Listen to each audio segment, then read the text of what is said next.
La vie d'une entreprise est faite de création et de développement, mais aussi de cession et d'acquisition. Dans le Grand Genève s'ajoute la composante transfrontalière. La dernière table ronde TRGG du cycle 2019 a tiré un auditoire attentif aux conseils éclairés des panélistes.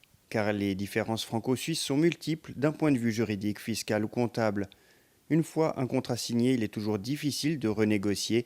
L'essentiel est donc de bien se préparer en amont, estime Virginie Fauveau de Capital Transmission. Oui, il faut faire une analyse du marché, parce que le marché en Suisse, il est particulier, hein. On a 24 cantons, on a plusieurs langues. Donc le développement, si on rachète une société qui est uniquement basée, par exemple, à Genève, à Lausanne, le développement en direction de la Suisse alémanique n'est pas simple. Donc il y a une analyse de marché qui est importante, comprendre ce que fait la société, quels sont ses clients et pourquoi on veut faire cette acquisition. Le défaut de certains acheteurs est d'arriver en donneur de leçons, attitude mal ressentie de l'autre côté de la frontière. Il faut gommer son côté étranger et puis venir avec sa casquette d'entrepreneur, comprendre les gens, la façon dont ils travaillent, comment la société est organisée, appréhender la culture d'entreprise et prendre le temps de faire les changements petit à petit. Il ne faut pas tout révolutionner. Racheter des sociétés saines, c'est souvent beaucoup plus facile que reprendre une société dans laquelle il faut tout restructurer. Disposer d'une simple boîte aux lettres est rarement viable, il s'agit de s'insérer dans le réseau local.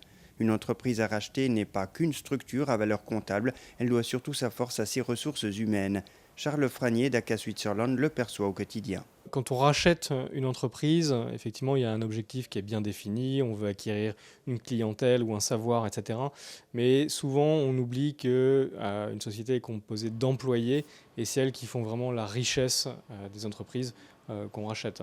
Donc il est important effectivement de bien communiquer, de bien expliquer la vision, cette phase de changement qui est très stressante pour les employés. Le sain développement d'une entreprise réside beaucoup dans sa crédibilité. Ce qui fait foi en Suisse, c'est la réputation. Donc se renseigner en amont sur la réputation de la structure qu'on souhaite acquérir est très important. Aujourd'hui, il y a beaucoup de canaux qui permettent de le faire, que ce soit des sites d'évaluation, mais également par le bouche à oreille, par les différents événements de réseau, des chambres de commerce, etc. On peut assez facilement acquérir des informations sur les structures. Des organismes tels que la Fondation d'aide aux entreprises apportent une aide en termes de cautionnement. Les chambres de commerce binationales jouent aussi un rôle actif pour accompagner les entreprises dans ce processus.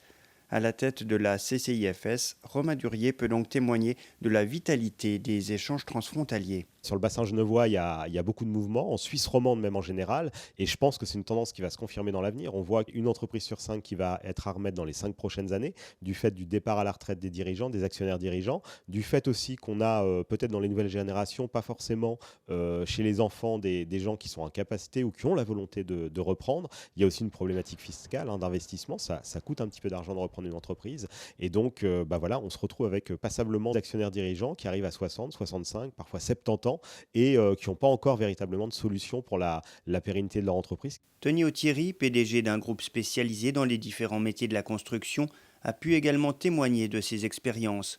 Des retours toujours précieux pour assurer des transmissions réussies au plus grand nombre.